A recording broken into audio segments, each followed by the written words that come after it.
Hi, welcome to Solar Life, and today I wanted to give you a little update on what the last week has been like. It's been really dark and cloudy, and we had to run the generator, so I just wanted to give you an update on essentially what it's like to live in an off-grid house during the cloudy times of the year.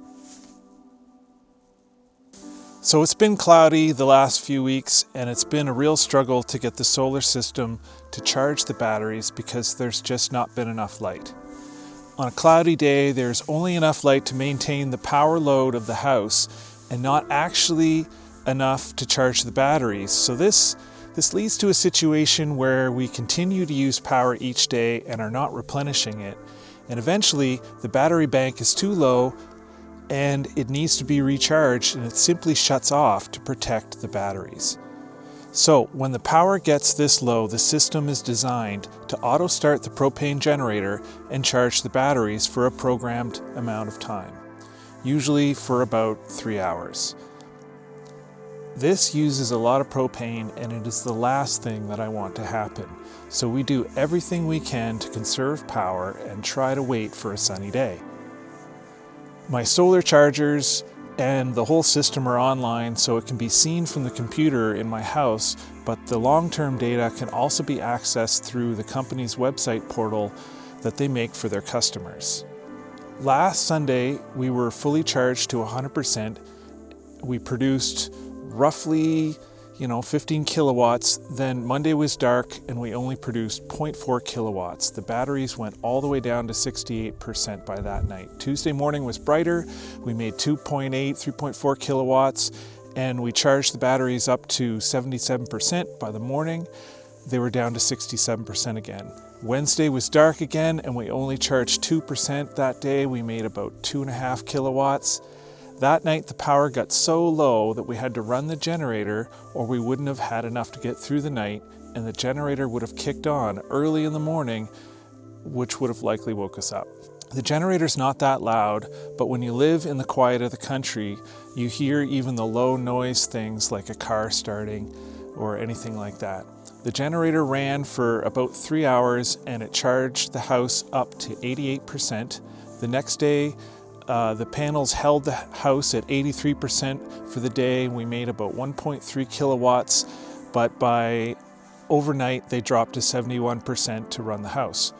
We made it to Friday where it was really bright. We made 5 kilowatts, charging the battery up to 77%. Saturday morning we were at 66%, but we made 3.8 kilowatts, which brought us up to 71% that day. Now it's Sunday again, and we started the morning with only 60% battery power, and 50% is the shutoff mark. It's been 2 hours and we've charged up roughly 15% to about 75% of the battery power. An hour from now should be around 85%, and hopefully if it stays nice and doesn't get cloudy like it is right now, we will fully charge by the middle of the afternoon. Once we get close to fully charged, we'll start doing things like the laundry and lighting up the furnace to get the house warm for the next few days as well. It's been a little bit sunny and cloudy outside. There's a thin layer of cloud that is limiting the potential of the 2 solar arrays. The house array, which is the largest one, is making 2.5 kilowatts of a potential of 5.3 kilowatts. The pole array is making 2.8 kilowatts of a potential of 3.7 kilowatts. The combined total of these two is making lots of power, and it's charging the batteries up quickly with almost 95 amps of power, but it is still only producing 6.2 of a 9 kilowatt potential. These numbers mean that the solar panels are only producing about 70% of their rated ability because of both the sun angle and the light cloud cover that is happening in the sky today.